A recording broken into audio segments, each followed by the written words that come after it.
السلام علیکم ورحمۃ اللہ وبرکاتہ۔ بچوں آج ہم پڑھیں گے مضمون اردو۔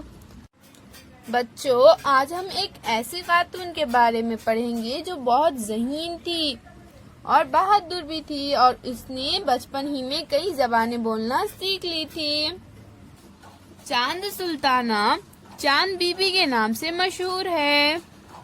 وہ احمد نگر کے بادشاہ کی بیٹی تھی۔ اب سے کوئی 400 برس پہلے وہ احمد نگر میں پیدا ہوئی۔ چاند بی بی بڑی ذہین تھی۔ چھوٹی سی عمر میں اس نے کئی زبانیں سیکھ لی تھی۔ اسے مطالعے کا بڑا شوق تھا۔ مطالعے کا یعنی کیا بچوں؟ مطالعے کا یعنی پڑھنے کا بڑا شوق تھا۔ وہ شکار بھی خوب کھیلتی تھی۔ احمد نگر کے پاس ہی بیجاپور پور کی ریاست تھی۔ چاند بی بی کی شادی وہاں کے حاکم علی عادل شاہ سے ہوئی تھی۔ بادشاہ اس کی بڑی قدر کرتا۔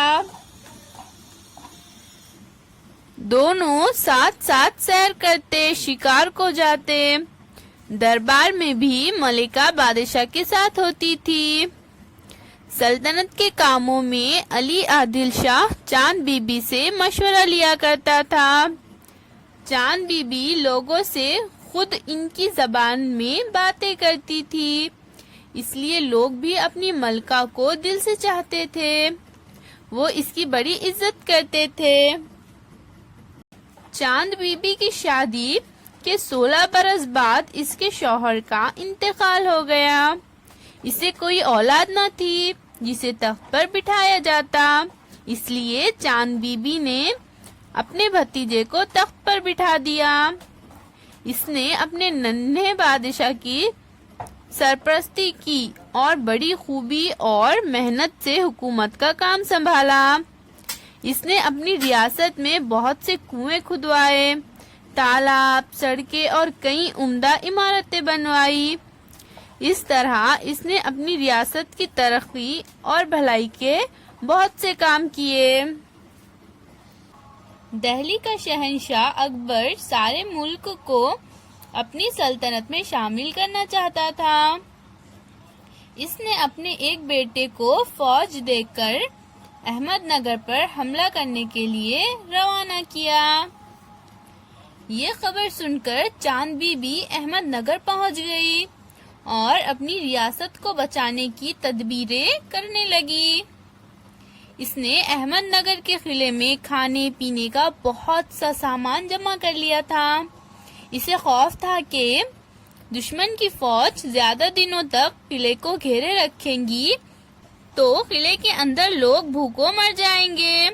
اس نے قلعے کی دیواروں اور راستوں پر فوجی پہرا لگا دیا، مگر اکبر کی فوج نے بارود سے قلعے کی دیوار گرا دی۔